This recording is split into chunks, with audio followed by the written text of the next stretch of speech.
I don't know how many things we're gonna be like, okay, I need to bet that today. Maybe one, maybe two, but certainly gonna be a couple of interesting items. I'm sure we'll disagree with one another and certainly the sports books. Yeah, always a good time, this portion of the NFL calendar, really, to take a step back, look at things from a top down view, look at the awards market, Super Bowl, whatever it might be. And I always like to draw some correlations between them. You know, if a player is in the top 5 or top 10 to win an award, but their team's maybe not expected to even make the playoffs. You know, sometimes there's a bit of a disconnect that we always like to key in on. So there's a lot to get to. Obviously, the awards start off with MVP, always a quarterback heavy market more often than not. And there's a ton to break down with not just that, but Rookie of the Year, Coach of the Year, defense, you name it, we'll get to it. Yeah, we absolutely will. But I think we start off, Tom, with the stars and with what I think is a pretty complicated league MVP market, at least early on, because the Stafford last year was a stunner. Mm. But in hindsight, really only because of the fact that he held up throughout the season, right? Stafford's health was this huge question mark coming into the season that I think talked a lot of people off the Rams. We knew they were talented going in. And Stafford stays healthy, wins league MVP. Okay, that tracks. What's interesting, Tom, is the Rams are the favorites to be the best team in the league. We know that, right? With a bullet. Best team, quarterback of that team usually has a huge leg up. So the jump out for me is that there's a real gap between Stafford and the actual favorite in Josh Allen or even a Lamar Jackson.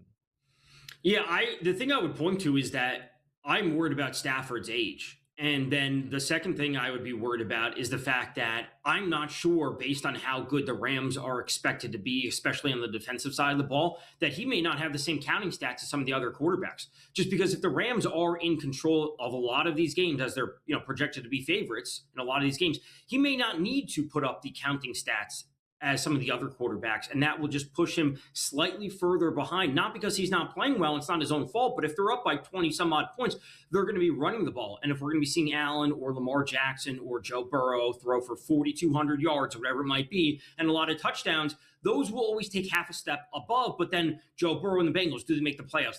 That takes them half a step down, et cetera, et cetera. So I can understand why Stafford is not there at the top, because I just think Allen will have to do more as a quarterback from a counting perspective and can also win the division and or win the conference. But yeah.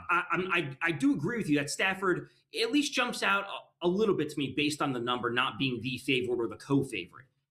Yeah, and that's the thing. I'm not desperate to bet Stafford. I think, I always talk about bounce back. The opposite of that is to sell high. You certainly don't want to buy high. And when you think about what Stafford was last year and what he is right now, that probably is enough of a justification to why his number is not shorter. But the Rams are, I think, less than plus 250, Tom, to win 14 games. I understand what you're saying about the counting stats, but I mean, look, he's going to still put numbers up. I mean, last year they just threw every ball from the 1 yard line. Now maybe the Rams just won't do that. Like that's an interesting element to this, Tom. And maybe even obviously, we've talked about your great fantasy background. Like, I wonder if that is a point of worry, regression, that Stafford won't throw 1 yard touchdowns constantly, and it'll be a little more Kyren Williams, Blake Corum in that area.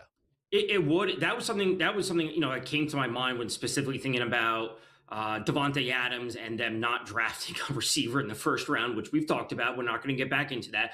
But just based on Devontae's age, based on his touchdown percentage, that is going to regress. But that's an extreme outlier. And then looking at league-wide quarterback stats and Stafford's own career numbers about passing percentage, or I should say touchdown percentage, inside the 20, inside the 5, et cetera, that is going to regress at a certain point. Can he still have a lot of those plays? Yes. But to see Devontae in his age getting up there and just natural regression, to see that number cut in half this year would not surprise anyone, or should not surprise anyone. Stafford could still be great, and he just won't have nearly as many touchdowns just because just the efficiency, it just can't be sustainable. It's not a sticky stat year over year. That is something that is a clear outlier and due for regression. Yeah, I wonder if maybe Stafford will struggle to win it, not just the comparison of his stats year to year, but also if this team, and let's just say, Tom, they win 14 games, best record in football. Are we really going to think the story is, oh, well, Stafford carried them? That'd be ridiculous, right? It's to me why I actually don't think I would have been a Stafford voter last season. I actually know I wouldn't have. They didn't win whatever. I wouldn't have been a Stafford voter last season. Are you more interested then, Tom, when you look at this market early, at guys in front of Stafford or behind him? I can make the case for players behind him, not in front of him, because I can poke holes in. Not that, Allen's number's too short. Lamar's number is too short. Drake May, we talked about, buying low, selling high, all this sort of, like, Drake May's number this year comparatively to where it was last year is dramatically different. And the Pats due for regression based on the strength of schedule that they had last year compared to this year. I just don't think that Drake May is going to have the same numbers.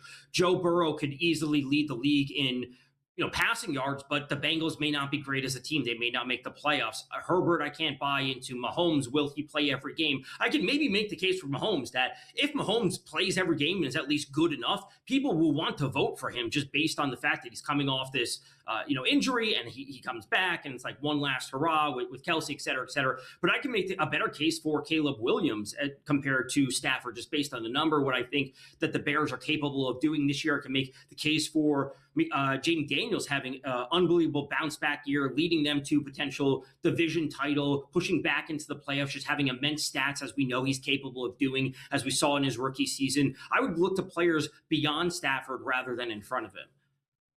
Yeah, I think, and again, the guys who have the same or shorter odds, Josh Allen, Lamar Jackson, Drake May, Joe Burrow, they are, sometimes competing against themselves, as we talk about with Stafford, in terms of, will Drake May be better this year than he was last? That's going to be tough, even if you include A.J. Brown into the fold. Now, the potential boost for Drake May is harder schedule, closer games, more throwing, right? There last year was the big conversation. He didn't have a 300-yard game until very late in the season. I think that was against the Baltimore Ravens on a Sunday Night Football matchup. So May is interesting. I think I don't think Josh Allen should be the favorite, because to me, Josh Allen is very fortunate to have one league MVP, like singular. Like he won an MVP because the league did a bad job the year before. Or at least to some degree, that's why he won it. Okay. Lamar should not have won league MVP 2 years prior. It was a really bad vote where the league just went, who's got the best record? Who's the quarterback? Give it to Lamar. And that stopped Lamar from winning it next year. It didn't stop Lamar from being first-team All-Pro quarterback. But the point is, we would be very close to Josh not having a league MVP, despite the fact that everybody holds him in such high regard. It just tells me that there's something about the brand of football they're playing in Buffalo that doesn't lead to Josh winning league MVPs. I will say, we often attempt to wonder about value. These numbers are all very short, right? Jaden Daniels has the 12th best odds and is 20-1. Like, I don't find 20-1 to be a bomb ticket, Tom, but he's nowhere near the top 10. I do think the market overall, it's hard to feel awesome probably about a lot of these prices. It really is, especially at this point in the season, and it's a quarterback-dominated market. There's basically no other player I could possibly consider for MVP. The only one that we can make a possible argument for would be Jahmyr Gibbs in Detroit, just because he's going to potentially lead the league in rushing and can have an immense receiving yard, counting stats as well, but it's just not there. We are going to talk through all of these awards: Defensive Player of the Year, Coach of the Year, rookies, all here on SportsGrid.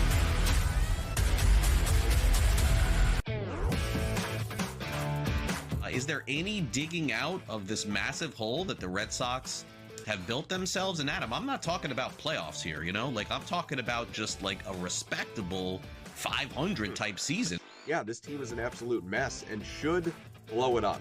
Should be sellers come the deadline, and anything that you've got of value, get rid of it and just try and remake this thing. Newswire, only on SportsGrid. I don't always do a great job of delivering it in the right way.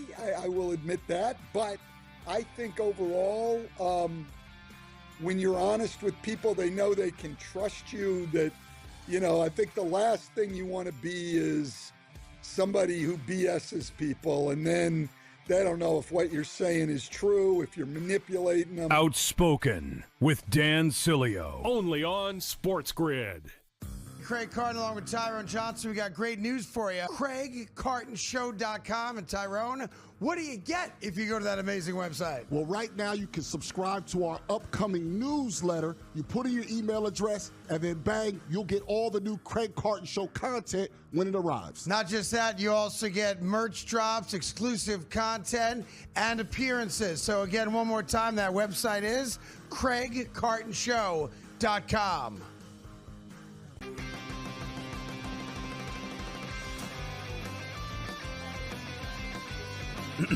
Class is in session. Today, let's talk about the teaser. A teaser is a multi-leg bet where you shift the point spread in your favor.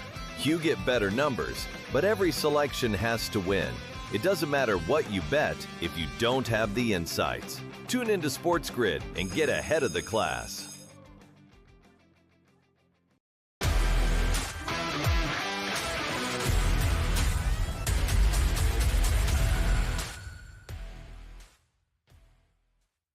Pro Football Today here on SportsGrid. Just talked through league MVP, Kevin Walsh, Tom Vecchio, and Tom mentioned Mahomes, who's actually the favorite to win a different award, which is the Comeback Player of the Year award, which makes a lot of sense.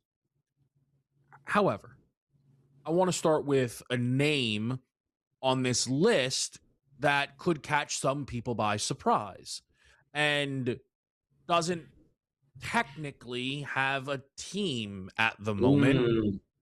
Who is Aaron Donald? And just following the reporters at this point now, expect Aaron Donald to unretire and join the Rams. That now seems inevitable. I talked about this a lot last season. Comeback Player of the Year used to kind of be whatever you want it to be, and they were just giving it to guys who kind of used to not be all that good and then figured it out, like a Geno Smith, right? They then changed the rules. Like, that's not what it is. It's a guy who came back from injury, basically, right? Came back from something.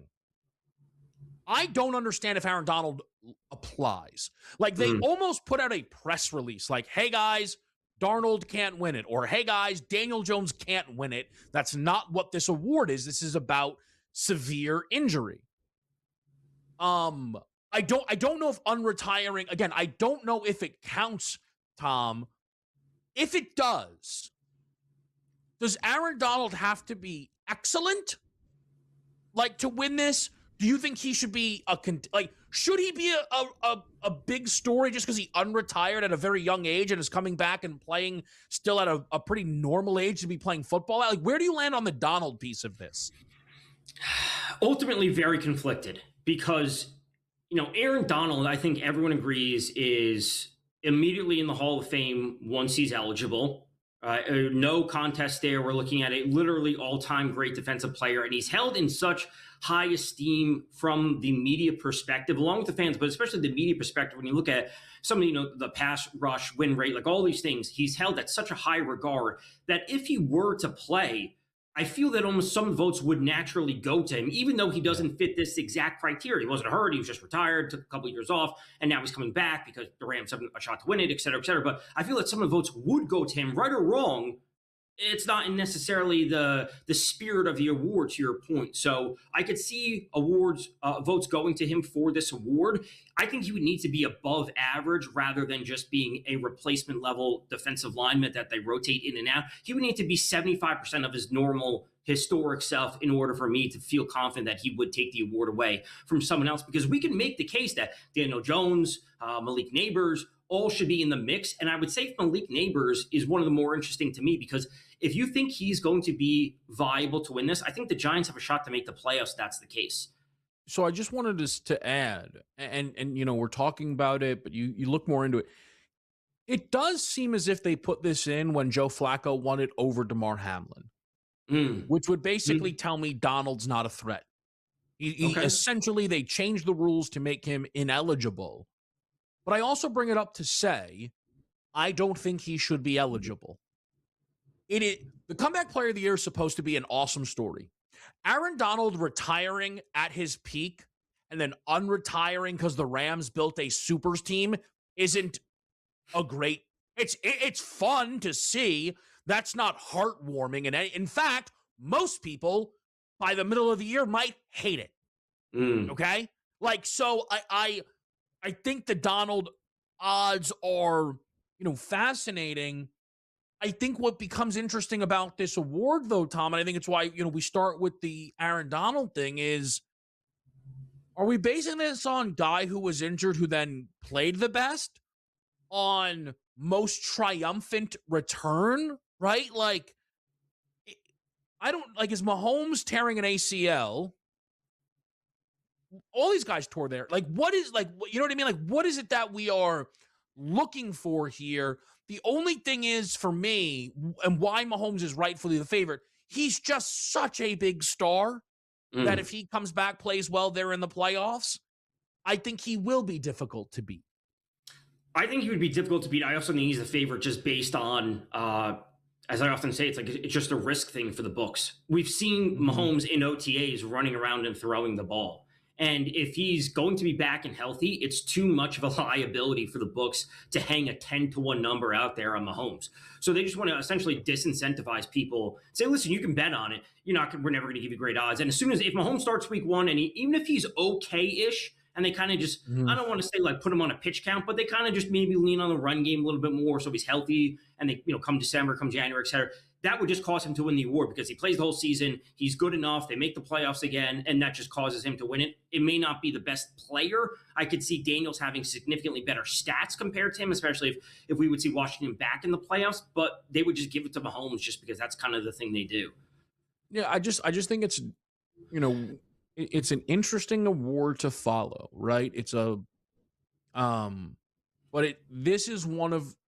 this award sometimes, Tom, is the best reminder that we're not only attempting to handicap someone's performance, we are trying to handicap voters and what their thought process is and what they are going to value going into something like this, right? Like Kyler Murray did get injured last year in Arizona, but based on the criteria we discussed, the guy with the third best odds may not be a viable candidate, right? Travis Hunter, but then again, if it's about statistics, Travis Hunter has no chance because he might be done playing offense, or at least in large part done playing off. Like that's probably another reason why Mahomes, and then you, I guess, can add Daniels, is a lot of these guys feel easy to cross off. Micah Parsons is going to play only half a season.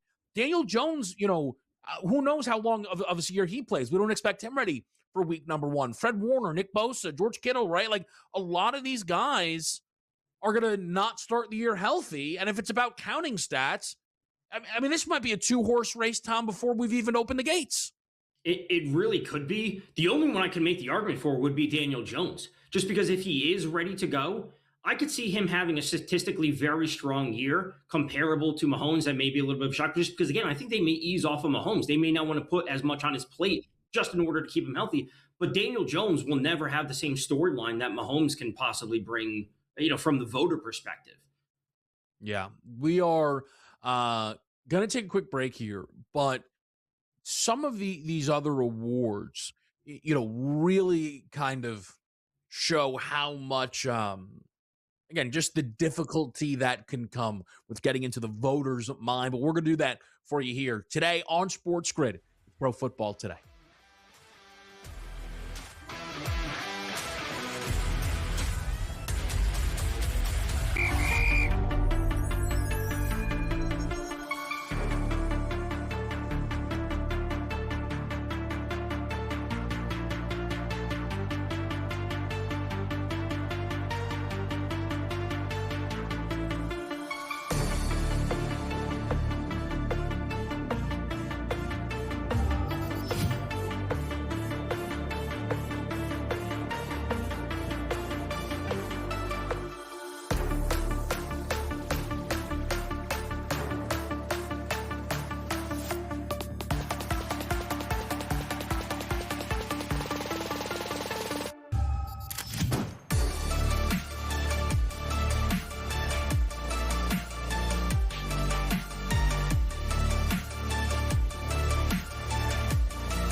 Pro Football Today on SportsGrid, and while the Rams don't have the favorite to win MVP, they did end up with the favorite to win Defensive Player of the Year. That is Myles Garrett.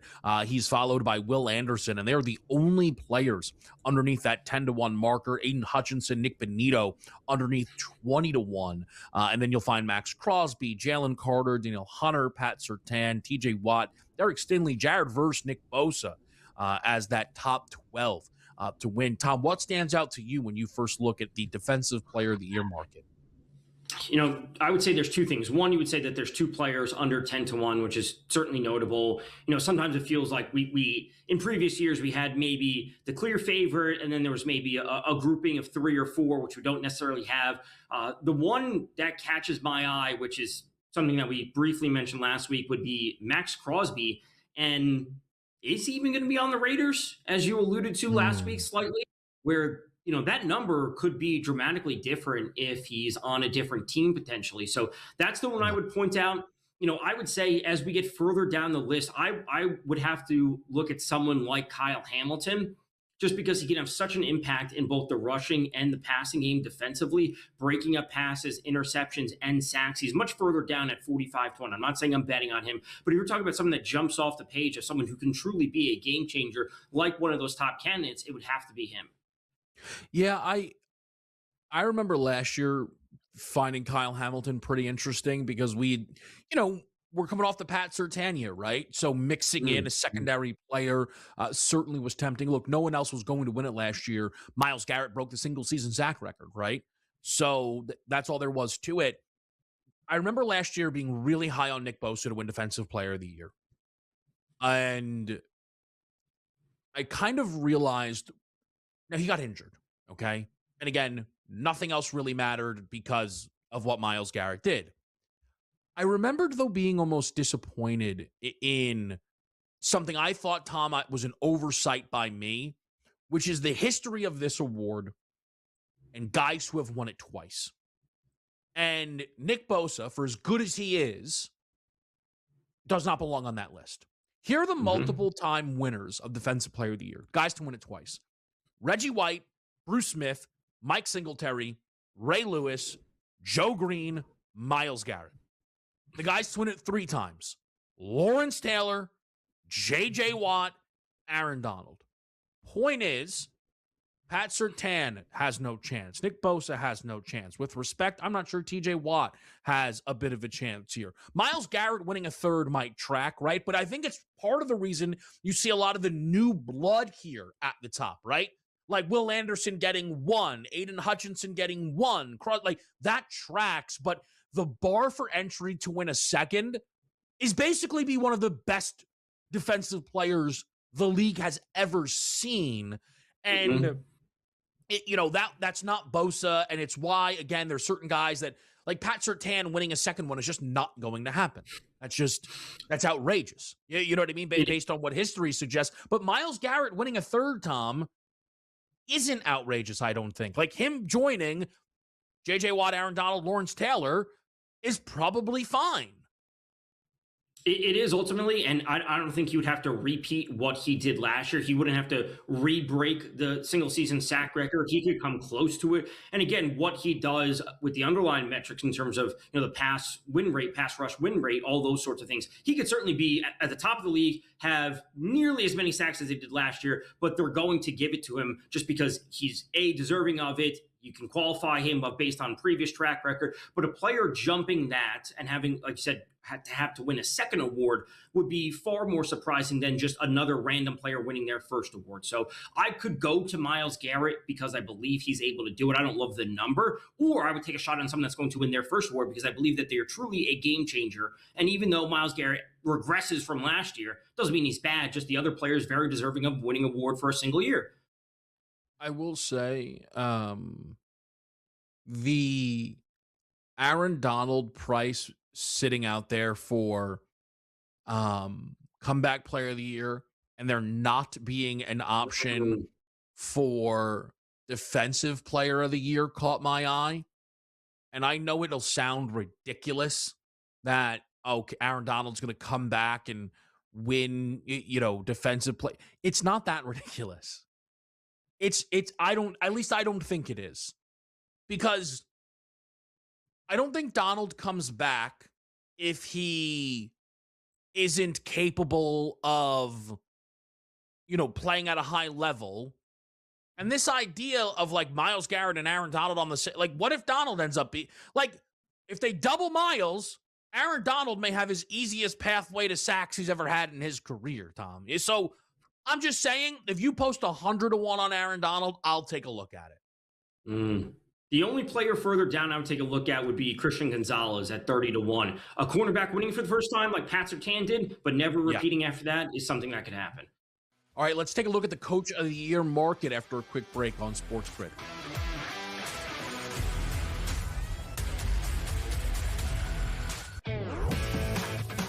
The talk has been about sports betting handle being down or flat, right, because of the threat of prediction markets and the growth of them. But we've seen Kalshi actually kind of plateau for the first time in recent memory. Looking at a graphic right now, we've had the spike for the Super Bowl, and then this is usually when things die down. Yes, there's March Madness, but usually sports betting handle kind of goes down over the course of the spring and summer until we get back to football season. Newswire, only on SportsGrid.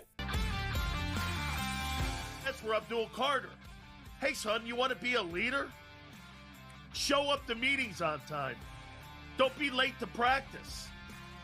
This guy's sitting there trying to tell me that he's got a problem with Jackson Dart going to a Trump rally when he can't even show up to a meeting on time, and he can't show up to practice and he's late? Dude. Outspoken with Dan Cilio, only on SportsGrid. This is all about headlines, Donnie. If we hear, if that noise gets louder as we get closer, then 45 cents is going to be 65 cents, and that's the repricing we're talking about. I don't need Utah to get them. I need people to think Utah is going to go up and get them, Donnie, and that's how you make money. Prediction Markets Edge, only on SportsGrid. Craig Carton along with Tyrone Johnson. We got great news for you. CraigCartonShow.com. And Tyrone, what do you get if you go to that amazing website? Well, right now you can subscribe to our upcoming newsletter. You put in your email address, and then bang, you'll get all the new Craig Carton Show content when it arrives. Not just that, you also get merch drops, exclusive content, and appearances. So again, one more time, that website is CraigCartonShow.com.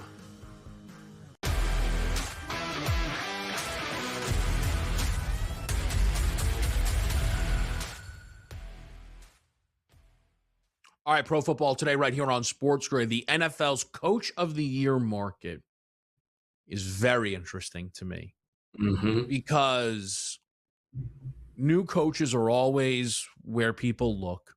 We understand the idea, beat expectations. You have in two of the first three choices, Josh Allen's team and Lamar Jackson's team. And if you look, it is not far-fetched. In fact, the odds would suggest either Jesse Minter or Joe Brady will win 13 games. One of them will win 13 games this season. As a new head coach, neither one of these guys won their division last year, Tom. Like, I know, like, it's so early to slice it down to two guys, but I'm at least going to start the conversation with Minter and Brady here. It's a good place to start. The expectations for not them, their teams, their respective quarterbacks are extremely high. We know that, and we've known this for a number of years. I find this market always very difficult to look into because you are trying to find different things. I know last year you were, if I remember correctly, you were high on Sean Payton, at least being in the conversation, just based on what the Broncos were doing. Once we got to the end of it, it's like, okay, the Broncos are doing amazing. They're going to have home field advantage, first seed, etc. And he wasn't really in the conversation. And we were just looking at Mike Vrabel, all these wins for the Pats. So really, what is the criteria season to season? Is it a new head coach that simply makes the playoffs for a team that didn't make the playoffs previously? Is it a new coach that's just exceeding expectations? Are they going over their win total? Whatever it might be. It is tough to break down. the fact that Sean McVay is so far down the list and there's such high expectations for the Rams is interesting to me. If the Rams, to your point, as we say, could win 14 games, Sean McVay is going to be in the conversation. Whether or not he wins it, he will be in the conversation for Coach of the Year. And that's just how I feel right now. So the thing with McVay, right, is trying to find the most, probably really not even the most profitable, just the best odds to back the high end of the Rams, right? Mm-hmm. Like, what's really interesting to me is I'm seeing on one book, will any team go 17-0, 13-1, which feels shorter than I would have thought. Like I would have thought that would be much bigger, but it's not. And if someone is going to go undefeated, at least the odds would tell us it's the Rams. So I'm like, I don't know what the Rams to go unbeaten price is. I don't know if it's out there yet, but let's just say, Tom, it was, or it is 25-1. Would you then argue McVay at 33-1 is a better bet because if they go unbeaten, he's definitely winning Coach of the Year? Or do you think the credit could still get divvied up and he may not win it? I think if a team goes undefeated, we could shoe in Stafford for MVP. We could shoe in McVay for Coach of the Year, just because we don't see this ever, right? And there would be an alternate way. So instead of betting on one of those, you would say you would take the longer than. So instead of betting on Stafford to win MVP, you would bet on the team to go 17-0, because if they're winning that, Stafford's likely going to be winning MVP, and et cetera, with McVay as head coach of the year. You would take that number instead of them to go 17-0 instead of at hypothetically 25-1. The 16-0 New England Patriots did see Bill Belichick win Coach of the Year off of a prior season 12-4 division-winning finish, losing in the conference championship game. So, history says, albeit incredibly small history, if the Rams went unbeaten, McVay is going to win Coach of the Year. Now, I know that sounds like we're talking about some lofty, outrageous things, but I'm always at least interested in getting the same bet at better value, right? Mm-hmm. Like I know there are people who took Kevin Cash to an AL Manager of the Year as opposed to a Rays make the playoff bet, because they felt if he makes the playoffs, he's winning Manager of the Year, right? Probably more risky than what we're talking about, but the different ways to skin a cat here, Tom. But I'll be honest with you. At 15-2, I don't think McVay has any chance to win Coach of the Year. 16-1, maybe 17. I do not know. I think, because like you said about Stafford, don't you think the credit in Los Angeles, forget him competing with Stafford for credit, what the defensive love for this team projects to be? I don't know, a Rams sweep of the awards is at 15-2 just doesn't feel like how this is going to go. I would also say it also depends on what we see in the other conference, and that really just comes down to the Ravens and the Bills, because one of those teams breaking off 12 wins, if they have 12 or 13 wins, the Bills or the Ravens, new head coach, one of them, I would say, takes that step forward ahead of McVay, because those are the expectations for the Rams. The Rams having 9 wins would be a disaster of a season.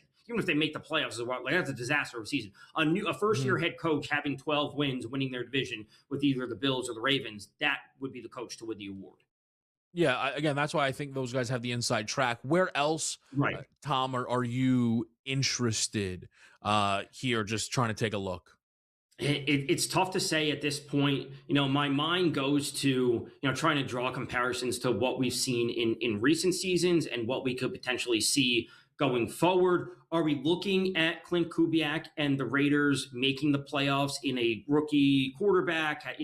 and this is obviously me drawing comparisons to what Washington had with Daniels, making the playoffs and their success in the immediate first year. Could we be seeing something like that for them? And I'm not saying they're going to go to the conference championship. We're not saying that, but simply being in a wild card conversation for a franchise that has been nowhere near it for years could put Clint Kubiak in that conversation to be head coach of the year, even though we're going to see other teams with more wins. They're going to be locked into the playoffs. They could have MVP candidates and all those sorts of things. But a head coach winning and having a rookie of the year with their first overall quarterback, those things do draw somewhat of a comparison. I will say I am surprised at the Kevin O'Connell price. Like, I understand that O'Connell won it 2 seasons ago, but that hasn't. Ron Rivera used to do this all the time. Ron Rivera would have a great season, be terrible, and then win it the next year, it felt like. Kevin Stefanski's obviously, won this multiple times. You can win Coach of the Year multiple times. And I just think Kevin O'Connell having the same price as Mike McCarthy feels wild to me. Like, do we really think the Pittsburgh Steelers have the ceiling of the Minnesota Vikings? I don't. Like, do we think if Washington's good, it's going to be Dan Quinn at 27-1? Aaron Glenn and the Jets are at 27-1. Shane Steichen's at 27-1 with the Browns coach is 27-1. That's why a part of this market for me is a little bit difficult, where the expectations we have for the team overall, just in terms of having just basic level of success. We're not even talking about being amazing, just a basic level of success for some of these teams. I can make an argument against Kevin O'Connell because I just don't know how good the Vikings are going to be. I'm not saying I'm making an argument for Mike McCarthy, but I just don't think there's a conversation for a lot of these head coaches. Further down the list, there's almost no one that I'm going to be truly willing to back at a conceivable price that I want to buy into. I don't want to buy into Andy Reid, even though it could be Mahomes' comeback story. Don't want to buy into any of these things. I want to buy into a coach that can either A, make the playoffs for the first time, or B, win the division for the first time for a franchise in recent history. I'll just tell you one quick thing that bothers me. And you hit on it off the top. I made my in-season Sean Payton bet. I made my case. And everyone just decided, months ago I was going to go to Vrabel. And very clearly the books were like, yeah, Payton should have had a case because it's Vrabel and Sean Payton at 80-1. They're like, yeah, those are the guys that are going to be better season over season. But Sean Payton had no buzz because everyone in New England decided Mike Vrabel had to be coach of the year. Offensive player of the year up next.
Offensive Player of the Year, which starts with Jahmyr Gibbs. Bijan Robinson follows, then it's Jamar Chase, Puka Nacua, and Jackson Smith in Jigba. Justin Jefferson with the 6th best odds here. Tom, talk to me. How do you feel about Gibbs being settled in here as the favorite for this award?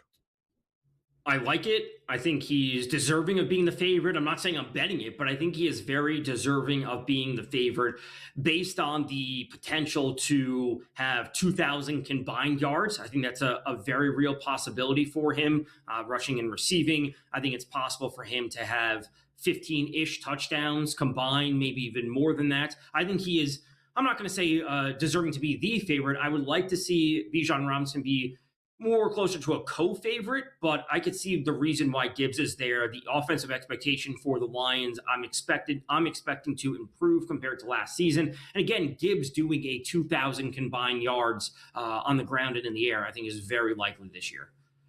So I don't take issue with Gibbs as the favorite. I do think a lot of it is just Monty's gone. Here comes, 70, 100 touch a game Jahmyr Gibbs, right? And I'm not sure it's going to be that drastic, right? Like, I actually think Isaiah Pacheco is not an awful pick in like some of these, best ball fantasy leagues and things of that nature. I also just think we've seen record matters here as well. Like, ultimately, what allowed JSN to hold off Puka Nacua is the Seahawks won that division and had the best record. I think JSN would have lost it. When you go back and you look at that race between JSN and Puka, while Puka did finish with about 80 less yards, he tied him in touchdowns and had 10 more receptions. So it's one of those things, and Puka played one less game. So it's one of those things to me, Tom. Is Detroit projected to be good enough for plus 650 Jahmyr Gibbs? Again, I'm not saying it should be much further back, but you have to be in on the Lions to be in on Gibbs at that number. I would say so, because I think Gibbs, is going to be in for more production compared to last year. And this is even looking back the years that obviously David Montgomery was there with the Lions. I mean, he went for 12-23 on the ground last year, Gibbs did, and he went for 616 in the air. And we're pushing close to 2,000. Now, I think Pacheco will be used primarily on the ground. The issue I really have is that I can make more arguments against players on that list than I can make for them. I can make a very good case for Bijan Robinson. We all know that. He could simply do much of the same that Gibbs can do. But I could poke more holes in those players on that list before I'll be looking to back them. So I could poke holes in Justin Jefferson based on the quarterback inconsistency. I could poke holes in Puka Nacua just based on the fact that he's due for some regression, and the Rams defense is going to be so good that they're not going to be passing as much, et cetera, and so on down the list. So I like Gibbs. I also like Robinson. But after that, as we get further down, there's really not anyone that I'm truly that interested in backing. That's what it comes down to. I'm not saying I'm running to the window to back Gibbs, but I just don't know who else I can make a viable argument for. Yeah, well, I'll tell you who you can make a viable argument against. Anyone who's won this award. The last person to repeat was Peyton Manning, then Breeze, then Tom Brady. You have to go back to Marshall Faulk in the 2000s. And realistically, this award has seen an overhaul in the middle of the 2010s where it's now best non-quarterback. So we've not seen a repeat winner since we've made that change. But I'm not saying back-to-back. I mean someone win it again. So it's not just JSN at 14-1. McCaffrey get out of here. Saquon get out of here. Justin Jefferson get out of here. Derrick Henry, if you're so inclined, but probably not. Like, these are 25-1 or shorter guys, Tom, who realistically I don't see a sell on. I think it's hard to, man, like if Burrow is ever going to stay healthy, like Jamar Chase has just got to get one of these, it feels. It just feels that way to me. And again, I was on Chase last year as the favorite.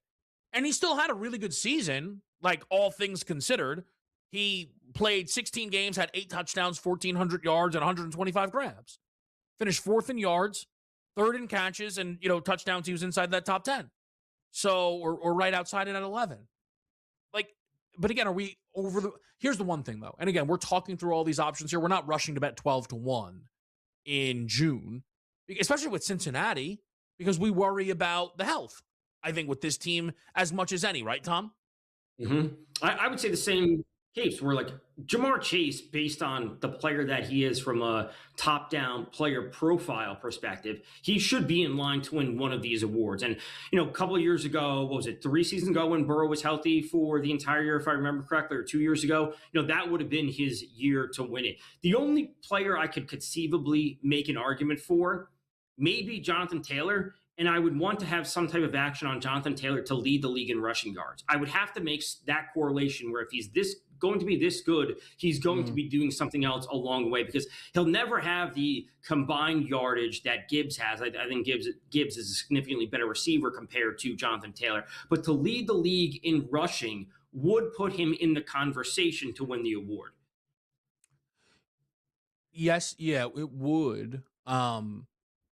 The thing is, I would say JSN might be our worst offensive player of the year, maybe since this has kind of gone to skill position players. And I do not say that Seahawk fans to start any debate, or JSN's an incredible talent. And so I don't mean talent-wise. I mean, Saquon went for 2,000, right? McCaffrey had the touchdown streak. Justin Jefferson was, okay, maybe it's Justin, like Cooper Kupp went for the Triple Crown. You know what I mean, Tom? Like, usually it's not just great season. Like, a lot of times guys are chasing history. And that's probably another reason why Jahmyr Gibbs is the favorite, because the thought is going to be, heck, people might think 1,000, right? People might think, hey, can he bring that type of, effectiveness here? I don't know if the gap between Gibbs and Bijan should be as big as it is with Stefanski coming into town. That's part of the argument I'm making, where I do think, again, I've said it, prior, alluded to, I think it should be more of a co-favorite scenario where it is Gibbs and Robinson. But to see a running back go for 1,000 was Falk, Caffrey, and those are the only 2 in recent history to go for 1,000 receiving. All right, we're going to take a quick...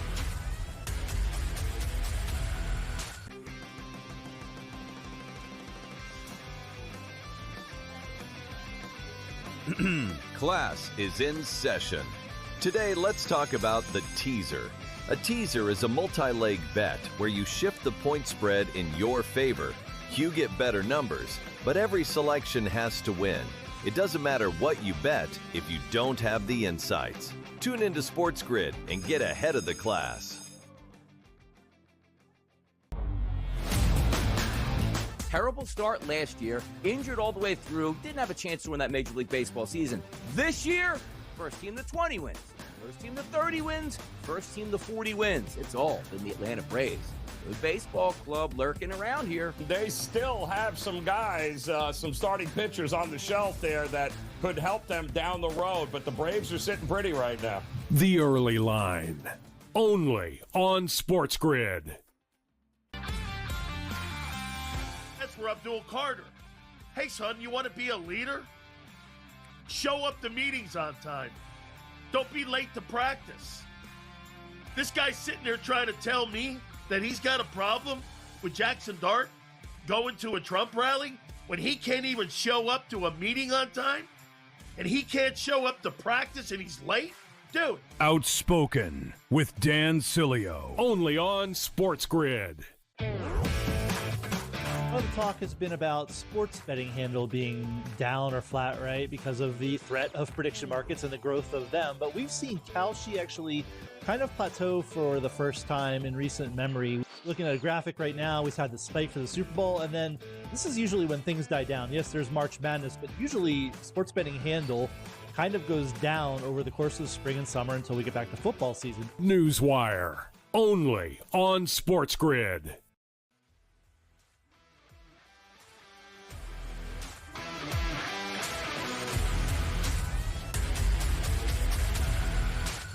All right, Pro Football Today on SportsGrid. Kevin Walsh, Tom Vecchio. We have talked through all of these markets here. The one, Tom, that you and I have already discussed, earlier in the offseason following the draft is the offensive and defensive rookie of the year markets. And, one of the really fascinating pieces of this offensive rookie of the year market is the two big favorites we're not sure are actually going to be, call it week one starters. And Jeremiah Love, the Arizona Cardinals running back, and Fernando Mendoza, the Las Vegas Raiders quarterback. Yeah, it's really interesting to see where things are at this time of year. And obviously, as teams are getting into OTAs, as they get out of OTAs, as we get into training camp, some of these storylines will, come into a more full picture. Are we actually going to see Mendoza start week one for the Raiders? Where will these players be playing across the board? If I had to make a decision right now, I would say that the offensive rookie of the year, I'm pretty comfortable in saying that it will come from one of those top 6 options. I really can't make a case for too many players further down the line in terms of the odds. The one I could make would be DeJon Stribling for the 49ers, just based on the potential playing time that he could be in line for with the 49ers based on their receiving core, which seemingly can't stay healthy at any point. And whether it's Ricky Pearsall, whether it's Christian Kirk, whether it's Mike Evans, there's a clear path forward to him seeing legitimate playing time and having a viable amount of counting stats to put him in the conversation again. The Love Mendoza storyline of them being co-favorites is very deservingly so. But after that, there's not too many more players that catch my eye. The issue here is, this about me. I'm super high on Fernando Mendoza. I'm super high on Jeremiah Love. But betting favorites who are like Fernando Mendoza is not even an option to me, quite honestly. You know what I think about what Vegas's plan is, and that's to have Cousins start maybe the entire season. So Mendoza is just not an option. Love, which almost then makes Love like with a with a bullet, but I don't know what Arizona's going to do. If it was just James Conner, I might be fine. The Tyler Algier stuff, it's so on the nose with Bijan that I'm already annoyed about it, and nothing's even happened here, right? I don't think Mekhi Lemon has this clear. I think Mekhi Lemon is probably more of an in-season bet, right, Tom? Because I don't know if week 1, week 2, week 3, this guy's lighting it up, but maybe it comes along as the season develops, or we get a feel, for what the Eagles' offense is. I do think. Are you surprised Jordan Tyson, or let me ask you this, Tom. Do you agree with Jordan Tyson and Carnell Tate having the same price? My knee-jerk reaction is yes, I'm okay with it. It really just comes down to what you believe the team is capable overall and what you think we're going to be seeing from Cam Ward and Tyler Shough. Like, do you think they are going to be taking a step forward in order to produce the yards to give to these players around them? I think it's okay. I would certainly pass on both of those. I would bet Love before I bet one of those two. Yeah, it's interesting. I feel like Tate is too low. And what's keeping Tyson afloat is a higher outlook on New Orleans. But I'm not even sure that's like all that realistic of an outlook on New Orleans. Like, the Saints aren't some, division favorites. They are right now with a 7.5 win total. Certainly, respectable. The Titans win totals, more 5.5, 6.5. Yet it's not a massive gap. But Chris Olave is still a New Orleans Saint last time I checked. They brought in Travis Etienne, right? Or Travis Etienne, I think I'm supposed to say that. Like, Carnell Tate, Tom, really should lead the Titans in targets. I mean, they took him 4th overall. So I'm fine with that. Again, I don't think the difference is massive. I do think there should be a slight change, but I can't buy into any of these players if Jadarian Price is sitting there. Like, I would take Price ahead of both of them, knowing that he's the potential starting running back and knowing what the Seahawks want to do. I would, leapfrog all these players and, again, go down to, I don't want to say Eli Stowers, but certainly go down to Stribling, just because I think he's far more enticing than any of these mid-range players. So the Mendoza not starting week 1 immediately puts an issue to him. Yeah, I agree with that. Just quickly on the defensive player of the year market, we've talked about it. This is one that is typically dominated by round 1 edge rushers. Mm-hmm. That is, the history of this award, and you can see it in the pricing with Bailey, Bain, and Reese leading that charge up top. I think there's, I don't know. I don't want to say, yeah, I think they probably got it right. Which is where things stand. For Tom Vecchio, Kevin Walsh, Pro Football Today.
Welcome to the world of Bare Knuckle Fighting Championship, the oldest and the newest combat sport. Bare Knuckle Fighting had its last champion in 1889, ending the sport's chaotic beginning without weight divisions or round limits and no referees. Over a century later, Bare Knuckle Boxing returned with a modern spin. It's time to knuckle!